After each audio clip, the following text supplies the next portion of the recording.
Hey folks, Mr. Tolly here. I wanted to talk about some different types of revolvers. There's not a lot of differences in these, except, well, these two are pretty much, they're double action, single action, and these are all single action. But just real quick, don't want to, I did this once already, and it was really long. So let's not make it so long this time. I'm going to start right here. This is unloaded, of course. This is my Taurus Model 82 in 38 Special. Love shooting this thing.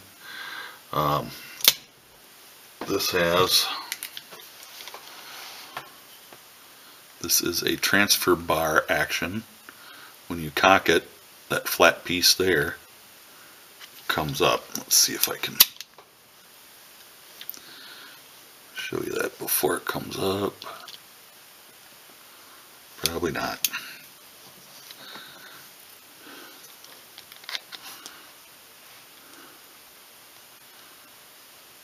Yeah, not going to see it. When you cock the hammer, that flat bar in there comes up to the firing pin. So when you pull the trigger, it activates the firing pin. Some of the things you want to look for in something like this: A, make sure that transfer bar comes up when you cock it. Make sure everything your cylinder opens okay. You can spin it freely. You know, it's okay to cock it. When you pull the trigger on it, put your thumb in the way. And let's try this way. And just pull the trigger. Make sure, and it's not going to tickle. If you got a good strong spring, that is not going to tickle. So, you can also kind of get a feel for it if you just hold your thumb on the hammer. But you want to make sure that it works. This is double action and it's transfer bar, so it's safe to dry fire it. But you want to make sure that you can pull the trigger. I've seen some of these that are really, really not easy to pull, and this one is not the easiest. But most police service revolvers were not. This was Brazilian, an old Brazilian police issue gun. So some of the things to look for in a double action.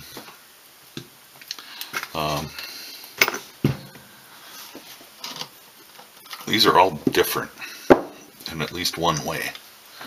This is a Smith & Wesson Model 28, nicknamed the Highway Patrolman. This was never issued, but it does say Highway Patrolman. I got a thing for police guns. But also unloaded, make everybody happy. Safety police and the safety Sallies and all. But this one doesn't have a transfer bar. It has a hammer mounted firing pin.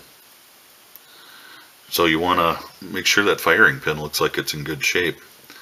Make sure that there's not a lot of play. Don't let your hammer fly forward on one of these, because these are generally not super tight in here. They'll move a little bit, and when they fit through the frame, they have to be able to make it through there. So don't dry fire these. But you can get the idea when you pull the trigger. Double action, make sure the double action works.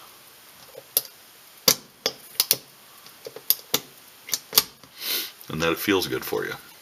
This one, the grip is a little bit big for me, but it's okay. It shoots great, and I can handle this one really well even with the big grip. Make sure there's not too much play in the cylinder when you open it. Again, make sure it spins free. Make sure your ejector works.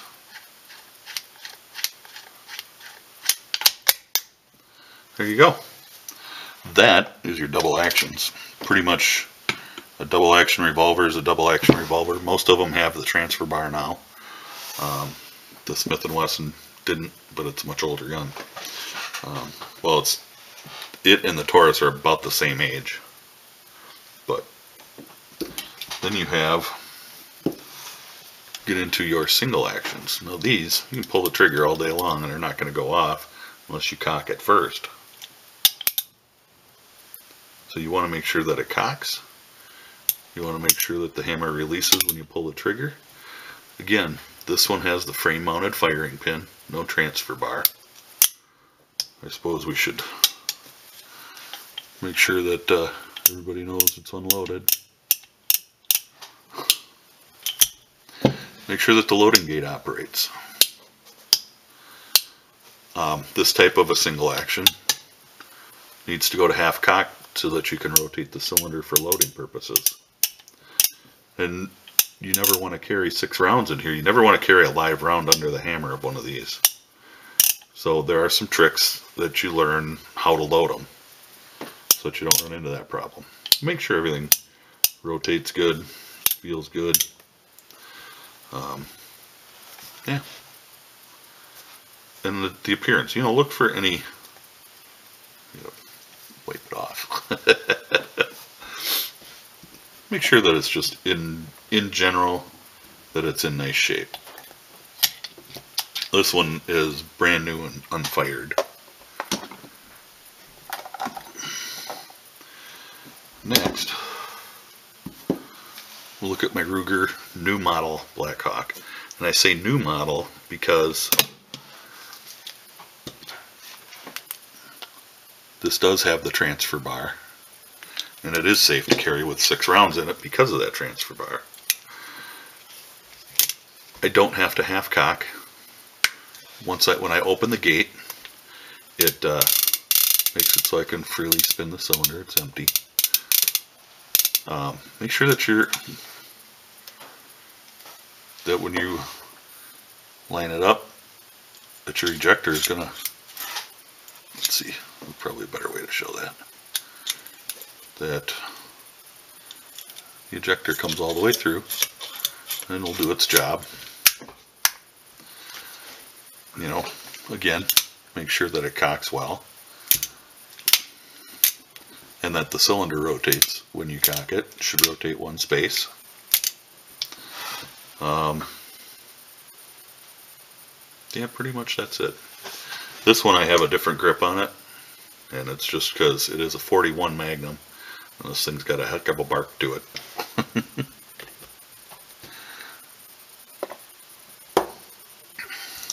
And last but not least, I borrowed this from my nephew to make a holster. I cannot show you that it's unloaded because, well, it's a black powder gun. Take my word for it. Well, I can show you. Some of the things that you want to look at when you're looking at a black powder gun is you're looking for rust and corrosion. You can see he does a pretty good job of taking care of this. It's really hard to clean the cylinders on these because they don't go all the way through like on a single action.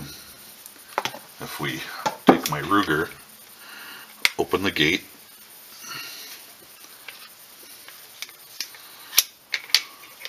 and take the cylinder out, you can see all the way through it.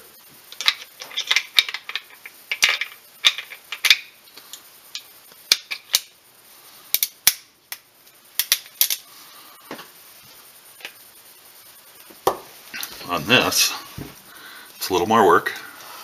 Drop your ramrod, and you can't drop it all the way or it's going to get in the cylinder. Start that over. Half cock. There's 2 notches. And this is in like the excuse me, I want to say the 1853 Navy pattern. Go to half cock. It's a cap and ball. Drop your rod. You want to hold it up a little bit and pull this one to slide your cylinder out, and you don't see any rounds in there. This does have a little bit of rust. I'm probably not going to be able to see it in there. It's getting a little bit of rust in the cylinder, and that's just because it's really hard to clean it because you have nipples on the back to put. This is where you will put your cap. So you want to look at the nipples. Like I said, if you can't get the cylinder out or don't know how, ask someone for help, because it's really important to look at these parts. Make sure that The nipples are in good shape, and that your cylinder is in good shape. Whenever I go gun shopping, I have a bore light. And you look down in, make sure rust will plug the flash holes. I see there's a couple of these that are plugged. So you don't want that to happen. You want to make sure that that's all clean. It is not easy to clean that once they're plugged. And then just put her back in.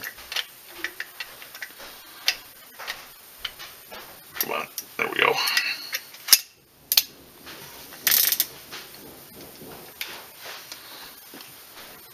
And make sure that when you cock it, it rotates. And that's really all there is to these. Look for corrosion. Look down the bore. Look at the frame. This is a brass frame, if you, especially the corrode, it'll still corrode, but it won't corrode like steel will. So look at your frame. Look down your bore. Look at everything on the gun. If you start seeing a lot of rust and pitting and stuff, don't buy it, because it just means it hasn't been taken care of. So that's it for in a nutshell. That's it for this video anyway. Y'all stay safe. God bless. I think my wife's getting ready to make some dinner. I'm gonna go eat. We'll catch you later.